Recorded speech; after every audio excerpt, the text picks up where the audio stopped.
So, a little while back, a lot of you said to me, "Hey, Dave, why don't you start doing more long form, a longer duration podcast where you bring people on? You don't even interview them, you just have a conversation with them, right?" And believe me when I tell you, both Camden and I, we heard you. And so, here's what we're going to be doing. For this week, we will be releasing a handful of extremely long form, I guess we could say conversations or episodes, if you will. Now, with that being said, I also feel like it's the appropriate time to do this simply because of the amount of disclosure that is seemingly coming around the corner. Doesn't mean that it's coming. Now, with that being said, I also want to mention one other thing too. Some of the episodes that we will be releasing this week, the long form episodes, some of them will be in its full form available publicly on YouTube for everybody to watch. Some of them will be cut in half. Half of it will be put on YouTube and the other half will be put on Patreon. Why do I say this? It's not for the money, guys. I want this information to be spread as far and wide as possible without anybody having to pay anything. However, I am on my second strike with YouTube. The first strike was total nonsense. Unfortunately, I cannot risk getting another one without this whole show and this whole channel being shut down. And then if it gets shut down, I have a very hard time reaching a good majority or a good chunk of you. So, the following conversation is an interview with Bruce R. Fenton, who is the author of Exogenesis and a handful of other books as well. I highly encourage all of you to watch this entire conversation. Why do I say that? I say that because he specifically talks about certain instances in which he personally experienced the suppression of mainstream media from outlets like Forbes and many others, in addition to him actually saying to other highly respected scientists in the STEM community, science, technology, engineering, and mathematics, "Hey, I would love for you to, try to analyze my research and try to debunk it so that maybe you can find some loopholes in my work." And that's a great thing for anybody to say in any industry, in any business, and just in general, in life in general. You want to provide me with some constructive criticism, and guess what these scientists would say? They would either never respond back or they would say something like, "Oh, we're familiar with your work," and still, again, never respond back. So these are the type of things we discuss. The entire interview, or the entire conversation, excuse me, is in fact in this video. So I just want to make this very clear. Signing up for Patreon in this particular case will not get you more of this conversation. This is the full-length conversation. With that being said, I would like for Bruce to speak for himself. I don't want to be putting words in his mouth. So without further ado, please enjoy. Cheers. Forward to this. All right. So without further ado, I don't think Mr. Fenton needs any introduction, but for those who don't know, he is the author of multiple books, from my understanding, particularly having to do with the origin of the human race mixed in with extraterrestrial hybrid seeding and things like this. So Bruce Fenton, thank you so much for coming on, sir. Yeah, no worries. Thank you.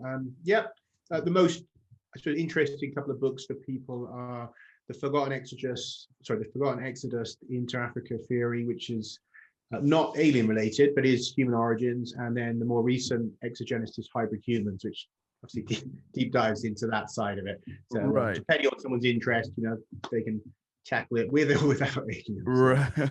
Absolutely. So let's just start this off by asking, what motivated you to write particularly the most recent Exogenesis book? Was there anything in particular, an experience of yours, or what made you say, okay, I want to put together another set of content here with regards to the potential origin of humans and extraterrestrials? Yeah, I mean, it was a bit funny, but it came out of a different project I was doing. I ended up involved with sort of a lost city. Well, I think it's a lost city, but certainly some mysterious megaliths that are in the Ecuadorian jungle. And I was living in Ecuador for about 5 years, and early on in that period, I ended up connected with a group of sort of explorers that had discovered a very strange set of ruins in the Yanganatis jungle, which is, for people not too familiar with Ecuador, that region is best known for the mysterious kind of missing gold of the Incas. It's said that they took the ransom for Atahualpa into that jungle, and that it's somewhere in there hidden. But there's also a lot of those strange things in there, including this megalithic site. So it's a kind of it's a really interesting part of Ecuador. We ended up doing a hike in there to see these ruins and those sorts of artifacts and stuff. So longer backstory, but basically during the research process of that, I found a connection to a group of early humans called the Lagoa Santa, whose main region is down in Brazil at a place called Lagoa Santa. And these are known to be like an Australoid or Australasian Aboriginal type human, looking at the skull morphology, and the anatomy. Right. Now, they date back to the evidence of their presence in America dates back to about 50,000 years ago. So obviously that, undermines the popular consensus of an arrival in the Americas around 15,000 years ago. So, there's a lot of other sites now that have been eating away at that model, suggesting that we have people there from 20,000, 25,000, but there's everything in Lagoa Santa to 50,000. Now, that then dovetailed for me because I wanted to understand, how can you have Australian Aboriginals in the Americas 50 Right. years ago under the recent out of Africa theory, right? Because that doesn't seem to make sense, because we're supposed to have the populating of Eurasia is underway, allegedly, about 50,000 years ago from Africa. And the last places these people are supposed to reach are Australia and then the Americas, right? So what the hell are they doing there 50,000 years ago? Okay, so that was a big question. So I ended up sort of deep diving that, and that's how the book, The Forgotten Sorry, Exodus. sorry, Bruce. Respectfully, before you go on, is there anything in public academia that that seems as though there's some form of censorship or suppression, if you will, of the information that you've dug into? Well, yeah, definitely with the early origins in America, the early humans in America, that's been very controversial. And there's scientists who've had their careers kind of destroyed in some cases, and particularly Virginia Steen McIntyre, who she was involved at a site in Mexico. I can't remember the exact name, but they found evidence of early humans going back possibly a couple of 100,000 years, right? Some Wow. kind of early, probably Homo erectus, but early humans. And then elsewhere at the Bluefish Caves, there was evidence of humans 25,000 years ago. And the guy that investigated that, he spent years and years being kind of dismissed and ridiculed. And, so we've seen again and again this an ignoring of older sites as well. Right. No, there was nobody there before 15,000 years, so your sites can't be real. So that definitely was for a long time. And it also, I've had a problem with, an article that was written about my work, and it was published on Forbes, which is massive. So I mean, if it would have no doubt gone viral, because I was talking about rewriting recent out of Africa. Within a few hours, that article was spiked from somewhere senior in Forbes and was deleted from the website. The journalist was told to never refer to me as a source again. So if people don't think that there's cover-ups. Sorry, just to confirm, the author or the gentleman or woman that published the article, were they subscribing or leaning towards your theories? And was this why there was such controversy, or? No, they took it as that they thought that it seemed like a theory of merit that was worth discussing. And from a journalistic point of view, they looked at it and seemed it was sensible. In fact, the journalist himself is trained in anthropology. So, he wasn't coming at it as being someone who's ignorant to these subjects either, Right. So he judged it as being worth considering in, public view, but didn't give it in a way that, he agreed with it. Pointed out in the article that obviously it's not the accepted view, and all the rest of it. But was told that, you couldn't even use me as a source. And so he was quite astonished, really. And I've spoken to a fairly well-known senior anthropologist, Professor Hoops, who kind of suggested that he thought he may even know, which of his colleagues suppressed that. He had a feeling that he might know, but he pointed out this was extraordinary because, of course, if something's published, the way you deal with it is you refute it by replying to it. Right. You don't refute it by deleting it, right? Right. If it's good enough to publish, then it's good enough to have a discussion. And also you should inform your readers why you've deleted something that you've published. So none of that was done. He said that's really bizarre. And how long ago was this, or how recently?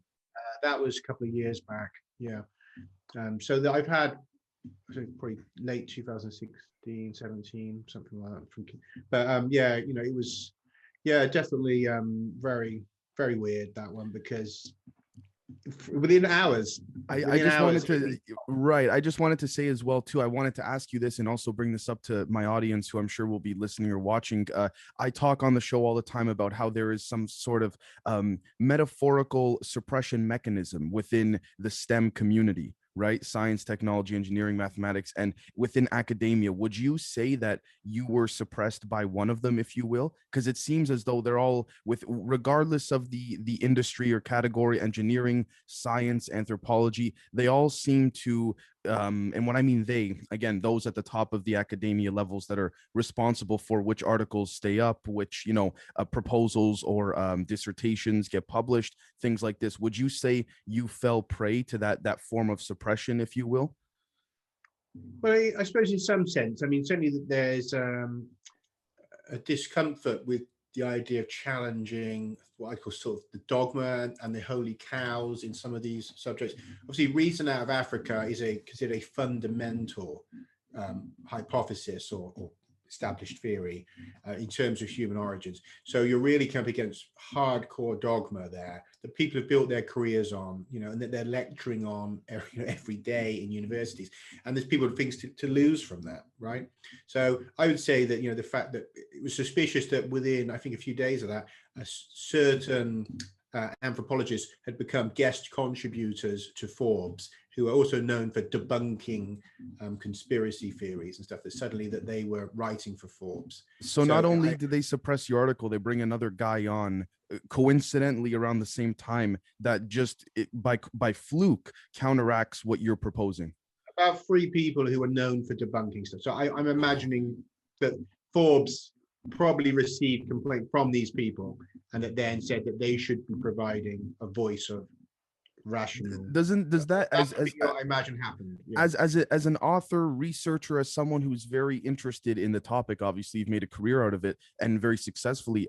Would you say that's a sign that you're on the right path, if you will?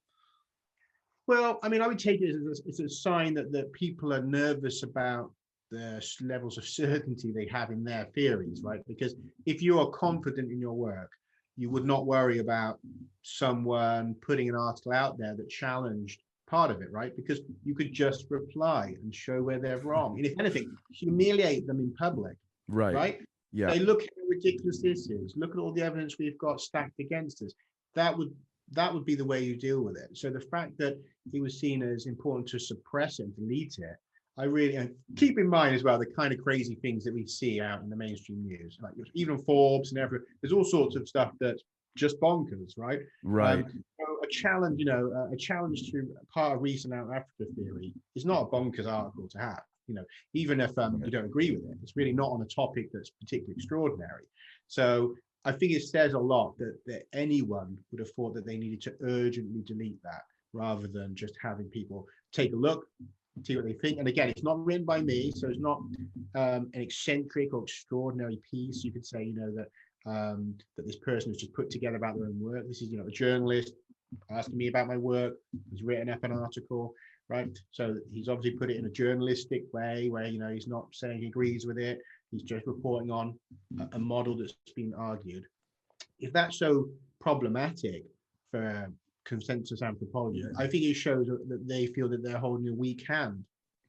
Right. I see exactly what you're saying. So yeah, okay, that makes a lot of sense. The next thing I wanted to sort of shift to a little bit, particularly for my audience, because I think they'd really be intrigued to know, is your different, I guess we could say, perspectives or theories, without revealing too much of the book, obviously, on the different races or the different evidence that you have found of potentially different humanoid figures over the past and through your research. Have you found it to be the case where we have seen more human looking, obviously humanoid, but human looking creatures, or more so, as we've seen with some cave drawings and what have you, what seem to be shorter, big headed, presumably gray looking creatures? Is there any conflation there, or? I should probably just very quickly clarify how this connected with the alien work, if that's right, just to bring it back around. Because please, yes. So what came about from that was basically an understanding in the conventional science, although not in the papers that most people would be familiar with, that there's an understanding in the data itself that we link back to an origin in Australia. And that's kind of how it dovetails, because then I ended up connecting with some researchers who are based in Australia, and we collaborated on a book project. But it was through them that I became aware of a book that tackled this idea that not only were humans first in Australia, which is what I'd found in my work, but also that there'd been an intervention by an extraterrestrial intelligence in prehistory, which was part of this emergence of humans, or we'll say Homo sapiens, in Australia. And that's where they sort of dovetailed from my work in Ecuador and the human origins into this alien kind of topic.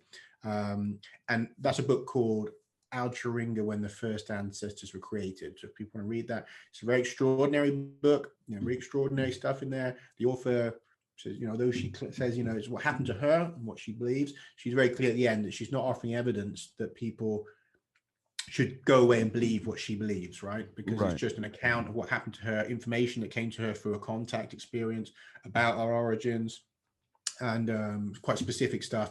And I took that information and used it as a kind of a map to find evidence of this being a real event. So I just wanted to link that back around so people understand why the two. Of course, yes, of course. Yeah, that's right. So yes, you wanted to just know in terms of beings, I mean, you mean human beings early on, or alien beings? Sorry, just to clarify what you're saying. Extraterrestrial specifically. I mean, if possible, there's evidence, at least from my research as well, obviously not as in depth as yours, but of humans a little bit larger than how we are now. Again, that could be the process of natural evolution, but seems unlikely. Certain things like this, as we would refer to nowadays as what they would call the Nordic looking aliens, the ones that tend to look like Homo sapiens from Eastern Europe. The tall whites, if you will. Any evidence of this throughout your because it seems as though you didn't go into this saying, okay, I'm going to look for alien evidence. It seems as though you very much stumbled across this, which is what I find quite intriguing. It's not like you went out of your way to purposefully manifest connections. The connections were there when you started looking already. Well, yeah, and again, I was using this as a roadmap. I was connected to the story through synchronicities, that led me to this work that this other person had. I'd had my own experiences in my life. I have seen strange things in the sky. I've had shamanic experiences, which suggest there are other intelligences and beings out there, including alien beings. So I've had experiences that suggest to me that that's a reality. But it was this synchronistic connection that led me to this particular body of work, which was giving this detailed account of an intervention. Now, in that, there is a description of different beings, that there's human-like beings that are tall, elongated heads, kind of off whitish, bluish kind of color. I mean, maybe what people call tall whites, but again, so that's sort of grayish, bluish kind of color to them. But I understand how, if you're just looking at one and glanced at one, you might say, well, it's tall and very light, so I would think these are probably the same beings that people call tall whites, but also descriptions in that information of gray, like more typical grays, of reptilian type beings, and also of crystalline beings housed in a robotic shell that because they can't walk around in crystalline beings, but entities that are part of a collective or crystal consciousness. And then in sort of interdimensional beings that are kind of half in our world, half out of it, that you see them in a physical form, but if you see them psychically, that you would see that they don't look like that at all, that they are manifesting an appearance to you. So there's a description of a number of different kinds of beings that were involved in this intervention in our origins, that it's not a single type, and that in fact that there are multiple types. And that's quite interesting. So of course in modern encounter lore, we do hear of all kinds of different beings. I mean, I do think that there's an area where I hit on in this, though, where I think that we have to be wary, because I mean, if people familiar with John Keel's work, the kind of journalist and voyager of all things extraordinary, that he realized it seemed as though there was almost a craft and a monster for each of us. That in all the accounts that you could find that there were so many different descriptions of beings and crafts that, although they looked similar, they would have something, you know, different about them, whether they were disc, but they were disc with 3 legs, or a disc with wings on the side, or it has a dome, or, you know, that he found that there were so many of these that it didn't seem plausible that all of these represent real physical crafts, or there's something about how we perceive those crafts, and that there's some kind of interaction with our consciousness and what we're seeing, that we have to be wary that, you know, when we see all these beings, are they really all different kinds of beings, or are they projecting something to us that makes us see? So this again, I think we have to be aware, because I know that we see, well, what are these beings? You know, who are all these different beings? But the fact that, you know, he found so many extraordinary beings that it made him think that, you know, this doesn't really make sense, that we have thousands of different races visiting us. You know, Right. that it started to look a bit too odd, and that there seemed to be a psychical aspect to this, in the same way that, you know, people who see ghosts, Loch Ness monsters, that there was an overlap with other phenomena. So I think there are some different physical groups interacting with us. Personally, I think that. However, I'm wary when we get into the sort of, you know, which are they, who are they, which ones are real, and what do we mean by real? Are we seeing what they really look like? And also we have this strange phenomena that some people will say the greys are really friendly, and others, the greys are really hostile. Reptilians occasionally helpful to people, most of the time scary, right? So there seems to be an inconsistency even in the experiences with these different types, right? So Right. I just want people to keep that in mind, that, you know, that we can sometimes see things a little bit too nuts and bolts, and a little bit too wanting to, you know, round it off at the edges, where it doesn't, where a lot of these blend in a way that makes it even more complex and mysterious. People are trying to make him like a black and white sort of yes or no answer, is what you're trying to. Yeah. Don't think that we can. I don't think we can just easily say those are the good guys, those are the bad guys. That's this guy. I don't even know if we're always even seeing what they look like. So Right. could we be standing in front of what we normally call a grey and see a tall white? You know, because it's projecting something to you. I mean, there's people that see monkeys in their bedrooms, right? Monkeys in the bedroom jumping around. Right. Right. I mean, that's the few. My wife had this when she was young. People may know Terry Lovelace's book. He talks about the monkeys in the bedroom. I mean, then he realizes they're not monkeys, that they're greys and things like that. So look, if you're dealing with beings that can project an image to you of how they look, then you really have very little idea what you're dealing with most of the time. So when we talk about these types of beings, I just want people to keep that in mind, that, you know, that the subterfuge may be on a scale that really begs belief for us as beings that are just used to, you know, if I see it, it's real kind of thing, you know, which I think that we go into an area where it's more difficult. But certainly the account that I based my research on, it does specify that there are multiple different types that are collaborating, but they come from different star systems and have come here on a craft together in a collaborative mission. And so that there are a number of different types involved. I don't know the full Right. number of those, but there's a descriptions of several kinds. Right. Is there a in your personal opinion, is there a particular instance, a particular species, a particular event, anything that really has struck out to you the most that just can't really leave your head? You know, it's those events where you kind of recall them while you were writing the book or doing the research for it, and you're like, shit, like, you know, even though the book is completed, everything is great, I still can't get this out of my head. Is there any particular instance that kind of really stuck with you of any Well, I kind? mean, one of the things, I mean, that really made me interested in this project in the first place was a personal event I had when back in about 2002.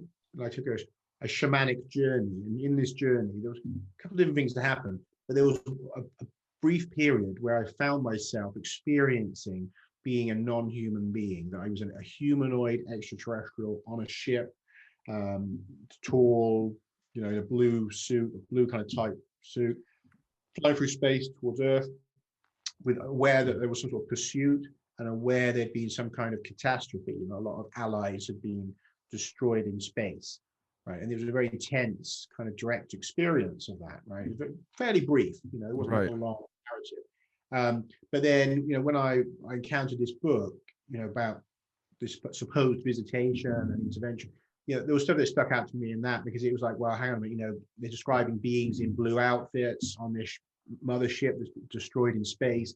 survivors come down to Earth in smaller ships under pursuit. So of course that clicked. I was like, hang on a minute, that's like the other part of this story that I was shown in this shamanic journey, over a decade before, that I just had no reference point for that experience at the time. So it was just filed under, weird experience during a shamanic journey. Who knows, what's that's about or why you've had that experience. But that definitely stuck out. So with this work, it was like, aha, that's super weird that seems to actually mesh with that bizarre, visionary experience I'd had many, many years before. And one of the things that really intrigued me with the account in the book, the fact that it was describing this intervention with these kind of beings, these tall beings, and in their blue outfits. So yeah, that stuck out. Weird, about as weird as you can get in terms of a prod to be interested in someone's account. The fact that you could relate it to something that you'd had as an experience that was super strange. Interesting how that seemed to have navigated a lot of what came for yourself down the road with regards to what you've written about and things like that. I would like to know on behalf of my audience, because a lot of my audience, they like to do their own independent citizen journalism, if you will, or their own investigations. Is there any type of advice you would give to those that don't have as many resources maybe as you might have, or just in the case of trying to figure out the trying to visit certain geographical sites or archaeological digs to try to figure out the origin of I guess we could say humanity, if you will, because one of the questions I get posed with a lot on my live streams and things like that is, Dave, what do you think about this from 1,000 years ago, 2,000, 200,000 years ago? And my answer is always, first off, I don't know enough about it to comment on it. And secondly, I wouldn't know where to start. But an expert such as yourself, would you have any advice for someone looking, or what process they should do to try to make sure they don't record disinformation down instead of the, hopefully the right direction?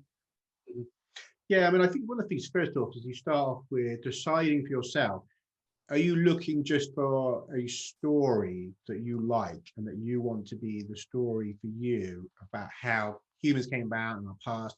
Because a lot of people believe stories for which they have no basis, right? And I don't know if I can really sit in judgment and tell them they shouldn't have that if they're happy with it. I mean, if you're really setting out to filter out what seems to be more based in reality and on things, factual evidence, and trying to get closer to what genuinely happened in the past, and again, I really say people have to think about it, because most people aren't trying to do that. Right. They're trying to reinforce a story that they're attracted to, right? For example, people tell me, humans came from Mars, and there was a war on Mars, and we came here, and I have people tell me things like that, and I think, but like all the evidence goes against that. So, and they usually have no evidence to give me. It's a story that they like, right? So there's always no point in even engaging with that, because they're not, most of my fun people are not willing to bring any evidence to that. They just want to tell you, by the way, Bruce, you're wrong. We came from Mars, and they have this whole story, right? But if you look at the genetic data, we're very clearly related to the other animals on this planet, right? Very clearly related to all the animals on this planet.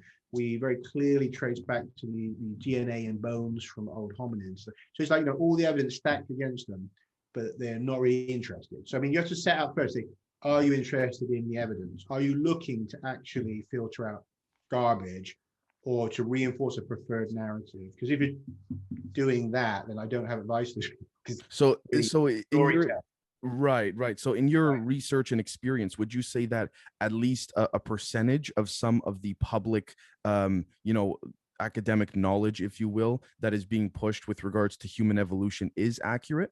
Yeah, absolutely. I think it's vital as well. I think that, most of the people that go into those fields are in them because they are passionate about them and they're interested in them, and they want to be able to understand, how the genome works, and they want to be able to, make a name for themselves, refining some connection or whatever, and they are, I guess you say, fellow geeks that have an interest in that stuff. And we can't just wipe out and say that it's all a giant conspiracy, that all of science, all of anthropology, that it's all a giant conspiracy. That's not true. The real problem comes down to not the evidence that people find, because on the whole, the geologists, the chemists, the geneticists are not just sitting there making stuff up, right? They are doing their jobs.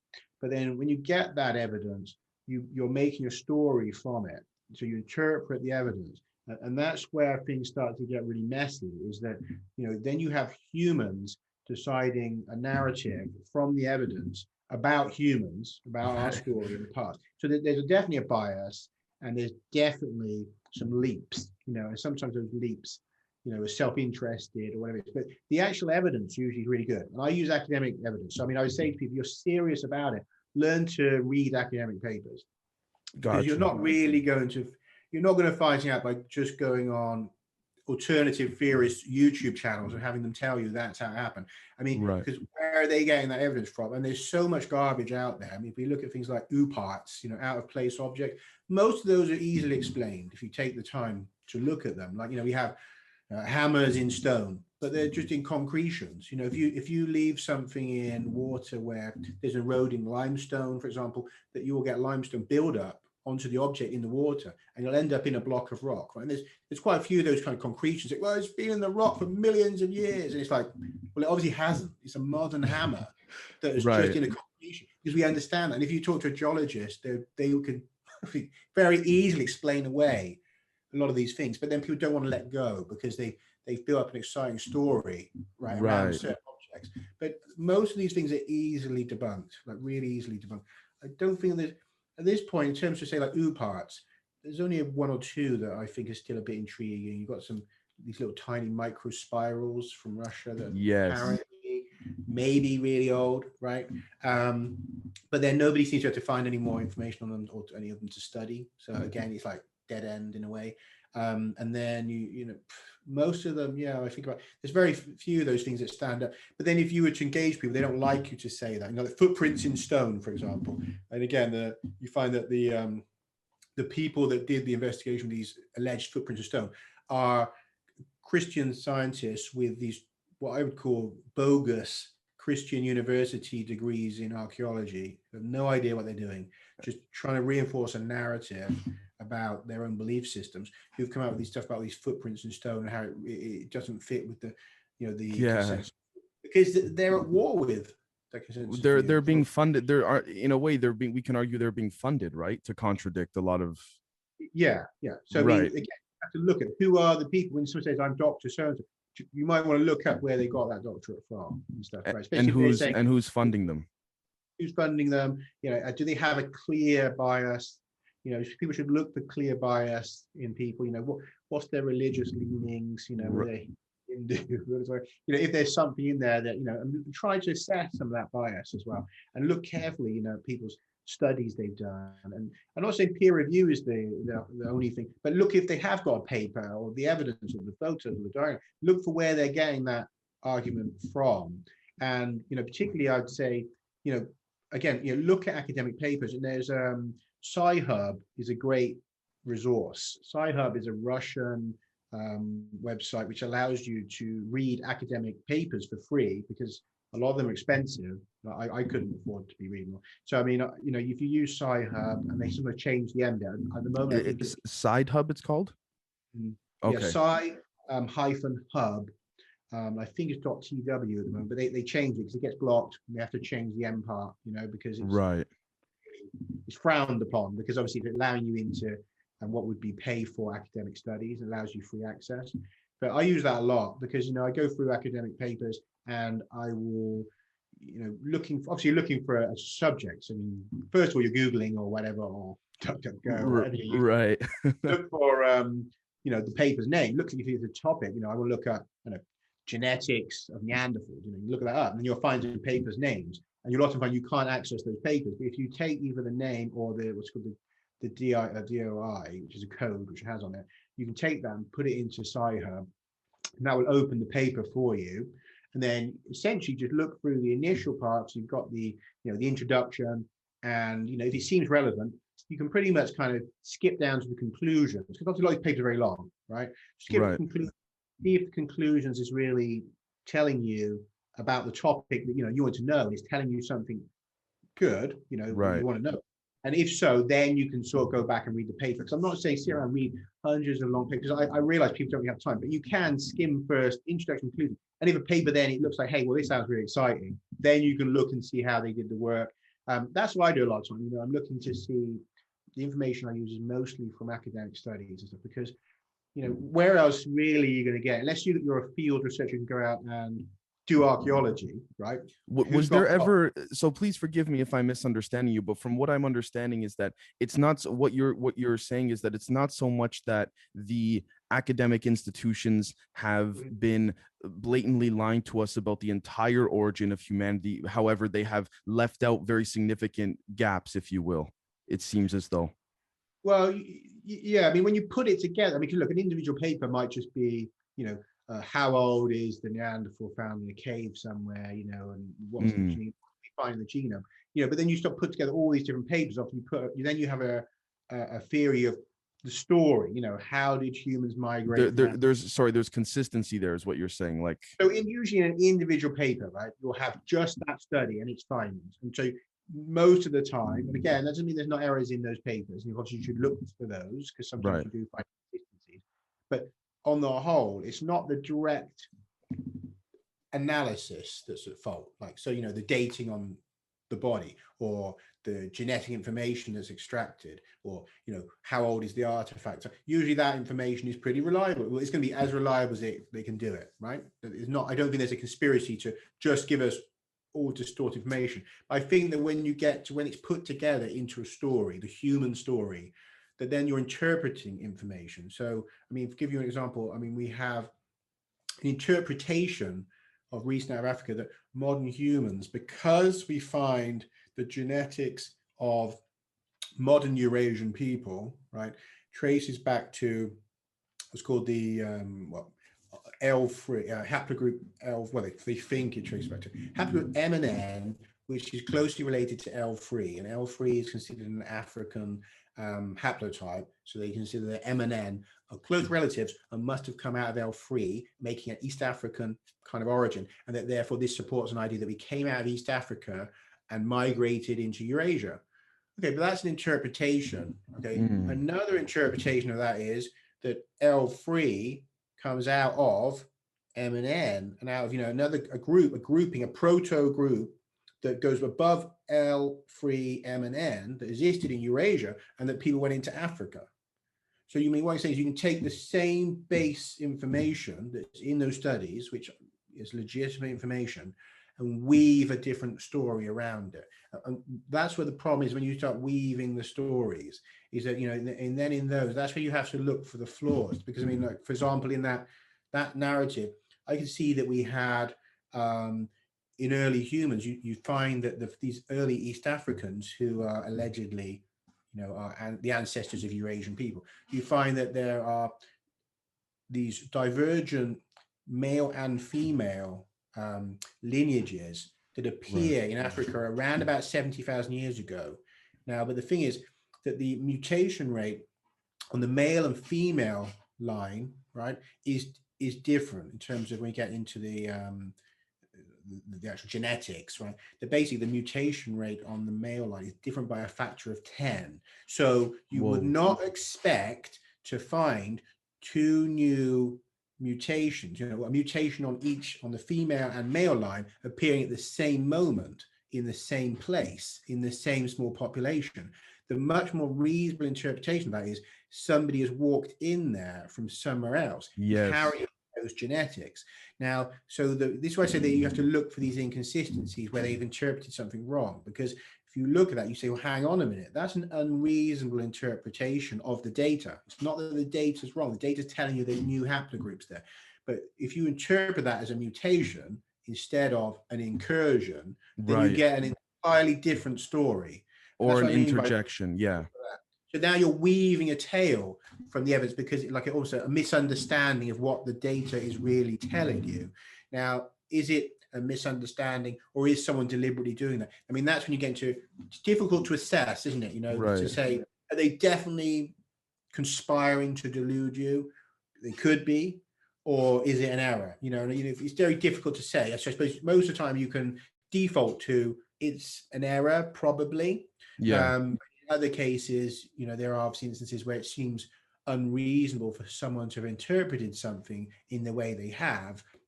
Like, for example, I mean, we have I touched on earlier, the McIntyre case in Mexico, where the geologists and the archaeologists all concluded that the site that they were working on was super, super old, like, at least 100,000 years old, maybe 200, some of them thought even older than that. Right. And that it didn't fit the popular narrative. And those people, most of them had their careers ruined, right? It was dismissed as total garbage. That even though the geologists were saying, but look, these are sound, either like all the principles of geology in terms of how we date strata and date. And they just get in the pub. I was just going to ask you, sorry, I was just going to ask you very quickly, how often do these get thrown out or ridiculed in the public academia community? And it sounds like quite often. Well, I suppose I think it's when you hit against what I'd say a paradigm in science, where there's the human origins paradigm, in which we are told humans arose in Africa, right, and that they then might, as you say, migrate out. We now accept there may have been an early migration 120,000 years ago that's supposed to have failed, and then there's another one around 70,000 years ago. So that's a paradigm. Now within it, there's all sorts of other stuff, theories about what Neanderthals ate, and and where Denisovans. There's all sorts of subtopics. But the greater paradigm it's in is the African origin and recent out of Africa.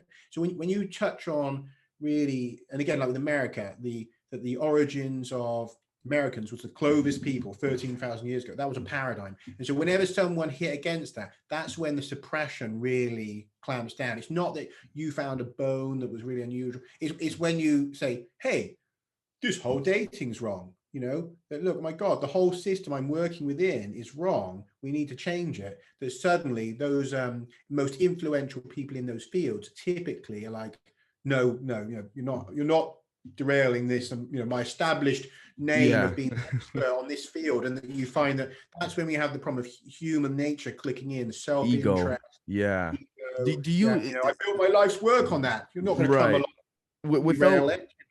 Right. Sorry, I just wanted to ask you very quickly. Do you, simply based on your experience over the years of reading papers, things like that, two questions. One of them, have you ever read a paper, dissertation, or anything like this where you said, okay, this is total nonsense? First and foremost, where you said, okay, like this is just, this and that. And number two, have you ever looked at any of the individuals suppressing some of these proposals and said, okay, I have a feeling they know something, and if they don't, they're just told, no matter what, suppress this type of theory always? Yeah, I mean, I definitely, there's papers that have gone through peer reviews that are nonsense. I mean, that's people, I can look that up. And so there were people that deliberately have put through nonsense papers to test the peer review process. And in some cases, things have gone through that were totally designed to be obviously absurd, and those have gone through. So we definitely have to say that, that the peer review process is not infallible. I mean, we know that in recent times with the pandemic, but there was the initial paper that went through on how to identify the virus. A lot of scientists sorry, how do identify? Sorry, you cut out there. It was how to identify the protocol for identifying the virus. Got you. But the paper that was put through for that was peer reviewed in like 2 days or something. And a lot of other academics have pointed out that that's absurd. But usually you've got to find people that are experts to review it. You've got to make arrangements to do that. You have it submitted, drafts are revised. That it doesn't add up that you could go through. So then you have to think there's corruption or something's not right in some of these processes where you'd say, well, there's just no way in 2 days that paper got reviewed and passed. And so we know that stuff happens. And again, as I said, other times where deliberately absurd things have been put through. So yes, I mean, those papers exist. And there's a lot of flawed papers that get through review process that other scientists will highlight and say, look at this, look at parts of this paper that are just crazy. So we shouldn't assume by any means that, that just because it's the gold standard means it's all gold, right? There's a lot of proof gold standard. Right. So, I mean, again, critical thinking has to be employed as you go through. I mean, it obviously takes some level of specialized knowledge in a field to be able to notice some of the flaws, right? I mean, you have a particular interest. If your interest is, fossils of the Paleolithic period, and you read a lot of papers and books on that, then you're much more likely to notice an absurdity in someone's paper than the first time you go and read an academic study, right? So I mean, it's like with anything, that the more knowledgeable you are in it, the more you're going to notice when someone is kind of like bluffing it and has managed to get some nonsense through. Because at the end of it, there's no absolute truth standard, right? Where you can say, right. guarantee. obviously some stuff is far more objective than others. So if you're looking at a study, and like, for example, like I really like people I trust the most in human origins research, geologists, chemists, geneticists, right?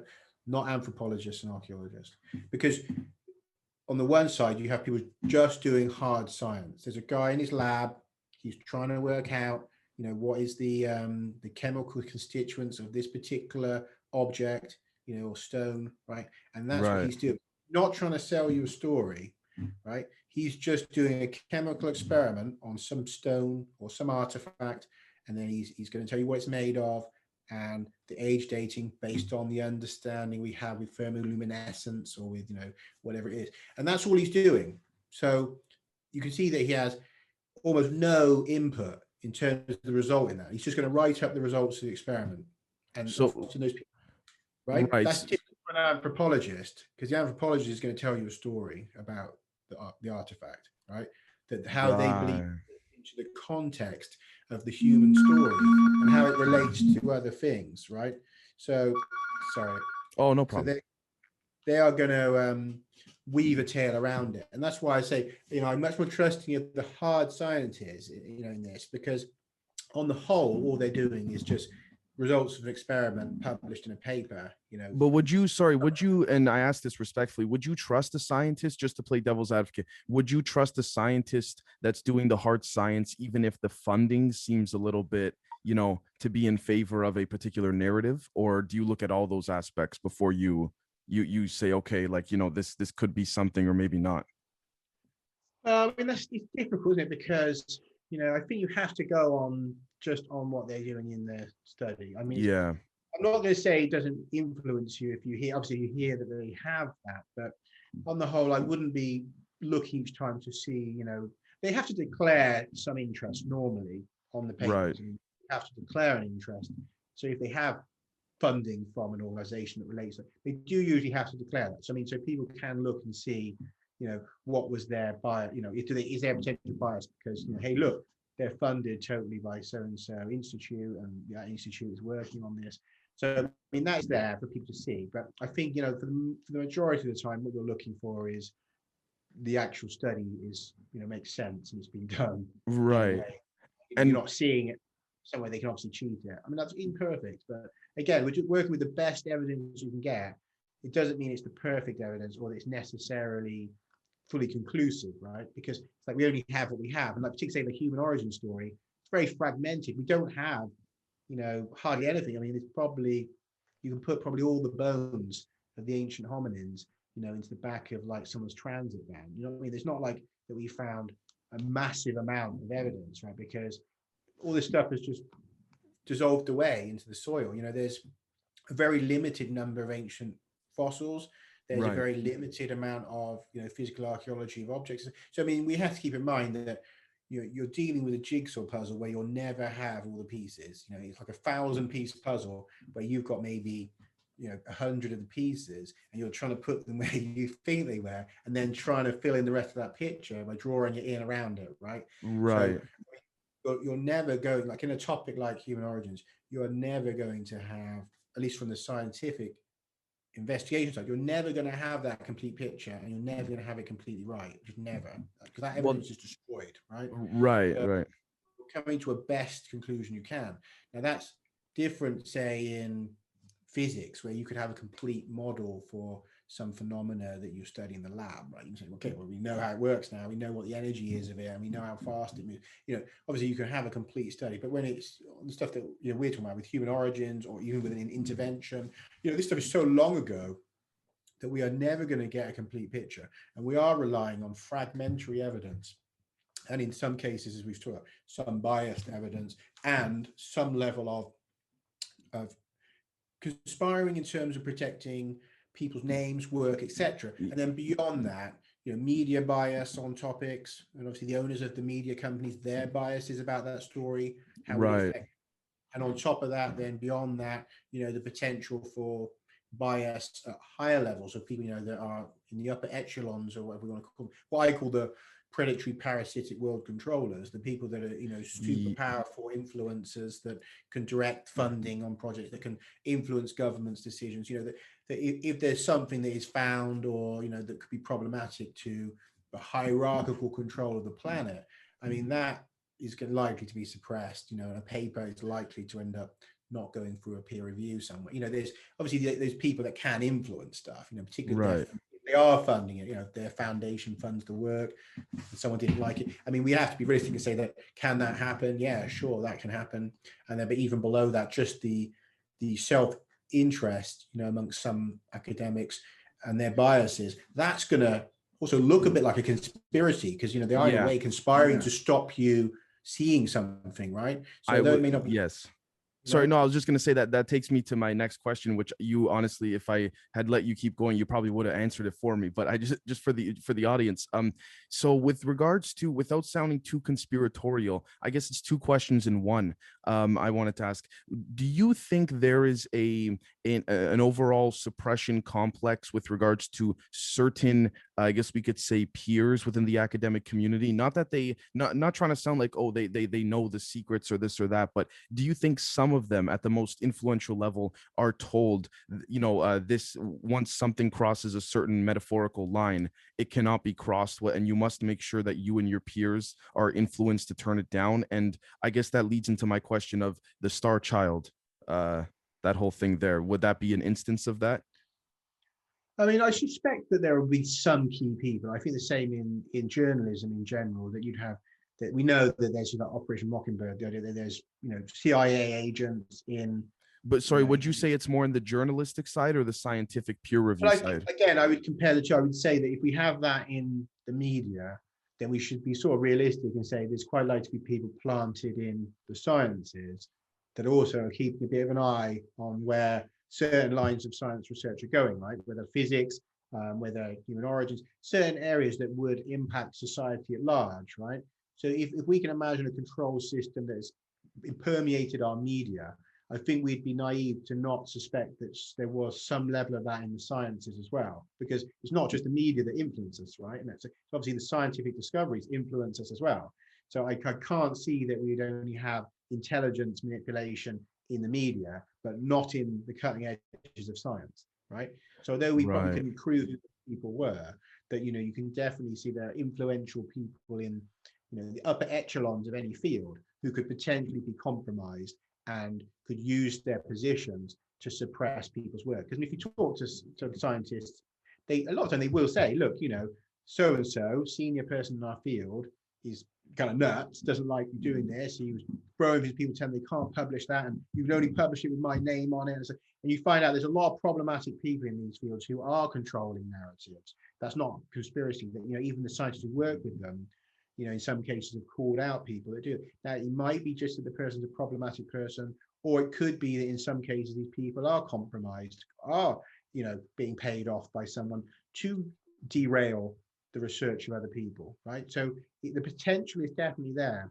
Proving it would be super hard. Yeah, do I suspect it happens? Yeah, I definitely suspect it happens. There's people that I think of as that I think could be doing that. There's definitely people I think who understand, say, aspects of my work, who I've communicated with. I mean, I've had like leading scientists in the field, like they've said, "Oh yes, I know your book," and stuff. And you feel like if you know my book, if you know my book, so then in other words, you all know about it, but not one of them talks about it. Not one of them has said, we need to tackle, his argument against reason. So what you have instead is this wall of silence. So it's not that people aren't aware of it. So I find that's quite funny, because then shouldn't the silence tell you, metaphorically, sorry, but shouldn't the science make all the noise? Shouldn't that the silence, excuse me, tell you everything right there? Well, it definitely shows, there's not a willingness to tackle these controversial topics. I mean, not unless it's very easily done. Like I think, if you have someone has a really absurd theory, right? Where you can easily just come out and say, oh, there's nothing to that, and you can dismiss it in 2 minutes, then you'll see some focus on it. But I think when it becomes difficult for them to address without drawing more attention to the theory, right, then the next thing to do instead is silence. Because if you don't engage with it, it will die a death of silence, right, rather than them having to actually disprove anything. So I think that's another technique that we see. unfortunately. So yeah, that all happens. It's it's real phenomena. I mean, again, people don't take my word for it. I'm sure people ask scientists in these fields, say they ever had problems with senior people that don't like certain papers going through, or review panels that won't tackle controversial findings. I'm sure that they'll find that that's confirmed. It's not I find that quite interesting that the scientists with respected ones in the community say, if you reach out to them, say, they say, oh, I know your work. I find that interesting. It's like the elephant in the room, if you will, but nobody wants to seem to touch it, even though it seems like if they did and they really had the chance to like truly not be restrained, your theories and research might actually be onto something far more accurate than. Well, yeah, and you've got to think as well, in these topics, there are a number of if people are into the ancient mysteries and human origins topic, there's some quite well-known debunkers. Some of them are scientists, some of them aren't, that write debunking blogs and stuff about ancient history, ancient aliens, all that sort of stuff. And none of them ever wrote anything about my Forgotten Origins book. Like, none of them. And it's not they don't know the work, it's not so you think, well, if it's so crazy, surely you can debunk it in a couple of blog posts. Yeah. But yeah, it's not that they don't know. And I reached out to a couple of them to see if they want to review it. Right. So, oh, so but you even I don't said hide my work from people. so you've even proposed to them, listen, debunk this or try to or something like that. Yeah, I've offered them copies of the book. And what have they said? They've just not answered, or they've replied and said no? No, just basically go quiet. Just don't hear any more from them. Also, with journalists I've reached out to that initially said they're interested, and then you never hear from them again. Once I should go to their editor to ask if can we cover this or whatever, and I just never hear from them again. Not even a no, we can't do it. Just silence. Now, just now, your work, if I'm not mistaken, has also been featured in the Telegraph and Daily Mail, correct? That is for a expedition into the jungles, though, rather than like a work I've written up. So obviously that just has that appeal of some people in a jungle, pictures of an ancient site. So that has been in the press, but not the research findings. I was gonna say I would be quite surprised if the Telegraph or the Daily Mail were to. I mean, the Daily Mail does they seem to take some journalistic chances sometimes, but they still don't seem to stray too far off from the metaphorical line, if you will. But the last 5-10 minutes before we wrap this up, my audience would really like to know, I'm sure, your perspective on disclosure. I mean, you've been tweeting in the past 48 hours about how you believe personally that I'm not sure how seriously you take yourself when you tweet.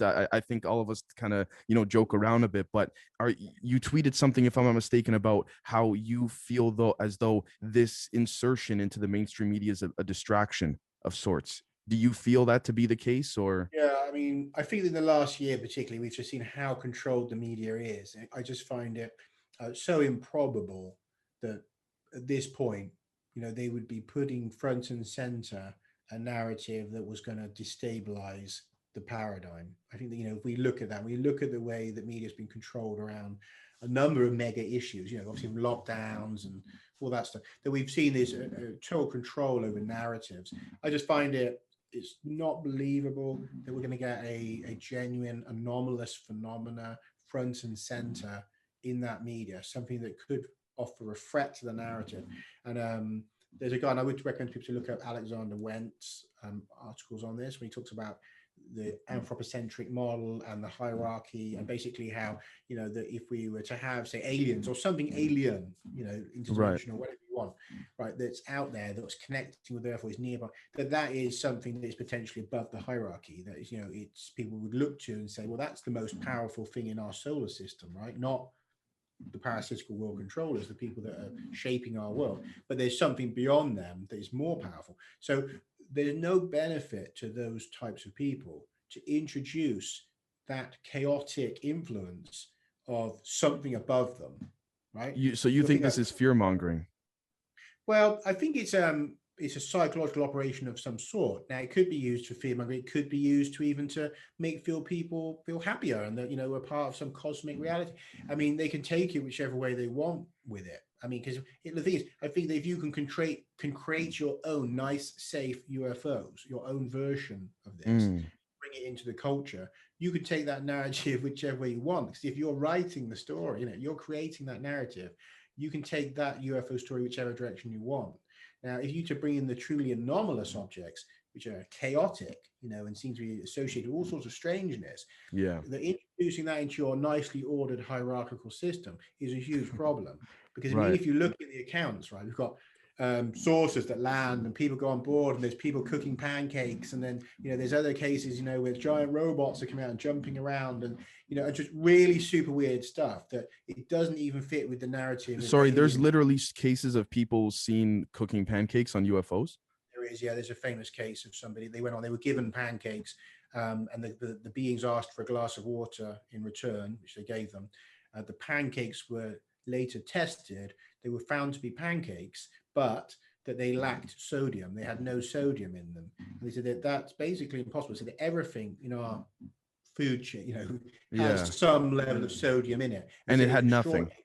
None, zero. And they said that that was extraordinary in itself, because you'd say otherwise they were just ordinary pancakes. But it said that the weird thing was that they had zero sodium in them. And they said that they just couldn't see how you could have made pancakes with no sodium. So again, you have to think that strange. I mean, the way, how does that make sense? So aliens come here, cook some pancakes for a guy and get a glass of water and fly away. I mean, how does that fit with a story of visitors, explorers from the beyond? It doesn't. Right. And then we have these other cases where, of course, where people are saying they're taken on board and they're shown how to fly the craft, or they're flying into underground bases. And I mean, so if you open up the Pandora's box of really tackling anomalous phenomena, that is a really destabilizing story, that to try and bring that into our nicely ordered hierarchy, I don't see that you can. I just don't see you can. So if you look at the nicely sculpted version that we're getting in the media, it could be aliens from the beyond. Maybe it's not, but it could be. And if it is, they're probably star travelers come to see it. And it's like, but if you look at the phenomena itself and the accounts over the last, centuries, but even say over the last 70 years, the accounts are far more extraordinary and don't point to something as simple as, scientists from the great beyond have come to explore Earth. It just does not support any of that. And the same idea as the threat. I mean, yes, you could say, is it a threat? Well, I mean, almost anything can be a threat. I mean, I open my door and I walk out in the morning. I don't know, in the lottery of life, what horror might happen to me, right? Because there's loads of stuff that's threatening in your day, that potentially is a threat to you. Sure. Right? Yeah. So, I mean, of course, we could say, weird things in the sky, could they be a threat? Yeah, maybe, but that's a narrative, and they're adding on something. Could it also be good for people? Because we have all these stories of UFO experience where people say they were healed, right? Right. They were upgraded. They were found them more intelligent after seeing a UFO. And then we have other ones where people got cancer or mental illness and stuff. So I mean, it's such a chaotic, wild card topic. I don't really see how you could take that genuine research, that genuine vast body of high strangeness, and just put that front and center into the kind of media we have, which says, how we've got everything nicely ordered, and things work like this, and science is like that. Well, now here is this, and this is just whack-a-doodle-doo. And we're going to put it on the CNN and Fox, and you're going to hear about pancakes from Mars, get taken to Venus on spaceships, and it's a struggle. That is not what they're putting. Is there very quickly for the last few minutes? What are your thoughts on the possibility that the certain species or races, again, completely unsubstantiated, but are telling I guess you could say humans, if you will, that this disclosure needs to happen? That we can argue humans, or our governments, if you will, don't necessarily want this to happen, but they don't have a choice. I mean, it sounds like something out of a movie, but I mean, at this point, a lot of things do that have ended up becoming, substantiated. So what do you think about that reversal, if you will? Because maybe I believe you to be correct. The human hierarchy shouldn't have this insertion all of a sudden, unless there's a reason. Do you think maybe aliens, are a certain faction of them, are saying, okay, you got no choice this time, you got to do this? Well, I think that there's certain invested interest as humans that are weaving this into the greater narrative of the Great Reset that we're in, and that for their own convenient reasons, a part of this UFO story seems to be useful to them, that they're able to find a use for it. Now, that might be to unify people around the idea of we're not alone in the cosmos, we're all one species, we're humans, and that there's others out there, and let's think of ourselves in a more globalist term, because I mean, we're dealing with globalist people, right? Trying to make a new world order, a global order. So I mean, something that helps unify us as an us and them, as a global us and something other than could be a very useful tool in reshaping us into a new world order, right? So I think that would be something where I would look at this as being a most obvious reason why they're bringing in part of this UFO story. But at the same time, as I say, it's a very carefully crafted selection out of the greater body of, let's say UFO or anomalous phenomena research, right? It's a Right. very small piece that you can fit in fairly comfortably. I'm not saying it doesn't make people think, oh my God, maybe there's aliens, which it does, but you can kind of comfortably fit that in, especially when you realize that, was it something like 40% of people or something already believe aliens have visited Earth. So it's not that extraordinary to put in that some UFOs are maybe a craft and maybe I don't, because if you think, well, 40% already accept it, and probably something like 80% or more of humanity are religious and believe in non-human intelligences, angels, jinns, spirits. Right. So again, these aren't concepts that are as revolutionary as people might think. There'll be some people that struggle, but most people can fit in anomalous phenomena of some sort, right? But it's how much of it and how crafted. I think this is crafted in a way where we will be able to accept it. It'll be a bit like, wow, yes, something extraordinary. But I don't think it's going to be destabilizing in the same way as we said, well, there's these light orbs that turn into helicopters and that they come down, and there's people in their bedrooms getting upgraded by aliens.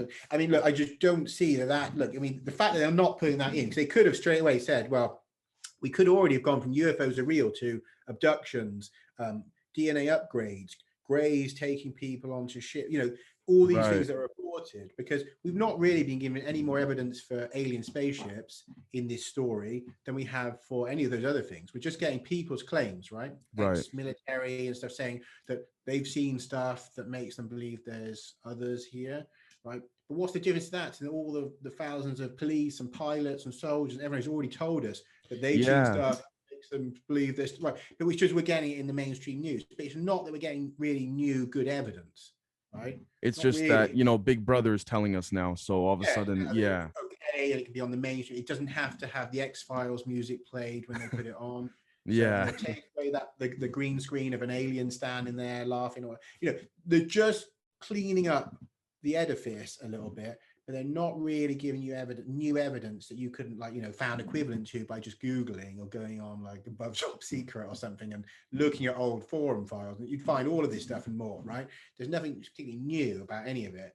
It's just being packaged for us. A certain percentage of information being packaged for us in a very clean, comprehensible way, which doesn't really destabilize people particularly. It just makes them accept the idea that our civilization is more ready to talk about these things in an open way than in a hushed way between friends, which has been traditional. So that's the major flip, is to say, well, now it's okay to speak out loud, not whisper to your friends about it. So the actual change in people talking about it is not that big, because people were already talking about these things. And we already had 40% or so of people believing aliens have visited us. So that's not really a fringe thing, because if 40% of the population believe something, that's not fringe, that's a massive, well accepted conclusion. Okay, so we've got to look at it from that perspective. People say, we need to get everyone to believe this. Well, but 40% of people already do. That's really massive. That's massive. I mean, we can't even, we can't get 50% of people. Usually any subject probably has at best 50-50 splits in it, right? Like if you look across anything, so I don't think, it's rare to get everyone agreeing on anything. But if you've got 40% of people agreeing on something that strange, I'd say it's well into the culture already, the idea that we've had visits and that there's things flying around in our skies. So we are getting a very specific, palatable narrative sold to us that I think certainly has the advantage of helping formulate this great reset into a new world order, of a new kind of human experience that's going to be involving others that aren't human. So you look at you look at the CNN and the BBC on these UFO reports, particularly the last 2 to 3 weeks, going mainstream on all the different channels in the UK and North America. You see this as rubbish? You look at this and go bullshit? Or I would say that well, it's not that it's total bullshit. I just think it's such the sanitized version of what actually people have been experiencing. It's the sanitized version, just to say, that this is the bit of it that we allowed to incorporate into our culture. Right. All the rest of it is being cut out of this conversation. There's no mention really at this point of abduction phenomena. There's no real mention of, say, the DNA changes that have been found in people that have had interactions with anomalous phenomena. There's a lot of stuff that there's, evidence suggestive of that could have been part of this conversation. The CNN and BBC are not talking about any of that, right? So we're getting a very sanitized version. So I don't think it's necessarily it's total BS.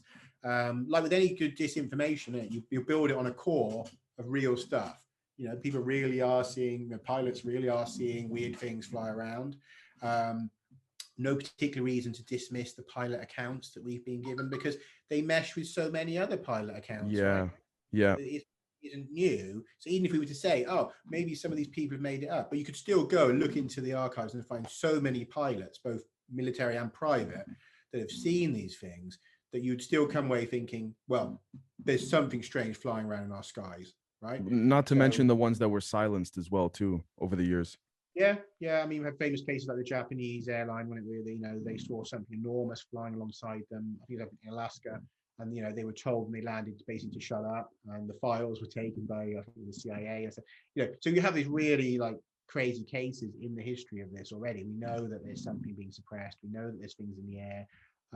So I mean, that is real. So I can't say people think it's all BS. I say, we have a kernel of truth, but the narrative needs to be carefully looked at as why we're only getting this particular sanitized version, and that people should question that, particularly now that we're in the middle of what I would call the Great Reset, which look, the World Economic Forum, the globalists are telling us we're in a Great Reset. They have a website, Great Reset. Right. Not hiding it, right? So we're in the Great Reset. And funnily enough, in the midst of that, we suddenly have this UFO narrative being put front and center. So if this was happening at any other time, perhaps we could be less skeptical, right? But the fact is we have to look at what's happening. We're in this middle of this massive social order reset where we're now being told, well, we might have to live forever with bizarre restrictions about how we interact with human beings, and our economic order needs to be reset to be more globally fair and all this stuff. Which again, I mean, no, it sounds on paper fine. But you have to look very carefully at the kind of people that are leading that. And when you have people that have shown throughout their lives they're entirely selfish, self-interested, magnates of industry, so they're telling you now they're going to build a better world for you. Yeah. So I mean, and now that they seem to, their media, seem to be allowing a whole narrative of UFOs and aliens in there. I mean, people have to question that. We have to sit back and think, why now? Why are they allowing it at all? Does it connect with the reset and these other things that are happening? And that's what I'd say is that, to be careful, it's not that it's necessary or BS, but that you're getting a very select part of a bigger story that seems to fit nicely with this reset that we're in. Got you. Well, Bruce, I don't want to keep you too much longer. I know that the time is basically run out. I want to thank you so much. I'm a huge fan of your work, as well as I'm sure much of my audience. Would love to have you on again to discuss a different array of topics. But thank you so much for coming on, sir. Is there anything you'd like to say where people could find you, where they could reach you, certain things like that? Well, I mean, if people want to get a copy of the book, they can get on eBay. They can get either Exogenesis, Hybrid Humans, or The Forgotten Exodus on there. And I've signed copies that I'll send out. Or they can email me, bruce@brucefenton.info, and request a copy. It is on Amazon. And you can also go into bookshops, and they probably won't be on the shelf, but you can go into any bookshop and request them to put a copy in, for you. So yeah, appreciate that. And otherwise on Twitter, Exogenesis HH, which is the main social media I use. I don't really use Facebook and Instagram and stuff very much. I have accounts on them, but I don't do very much with them. So probably Twitter is best, but they can follow me on other social media if they prefer. Got you. Thank you so much, Bruce, for coming on, and we'll chat again very soon, sir. Great. Take care. Thank you very much. Take care. Thank you.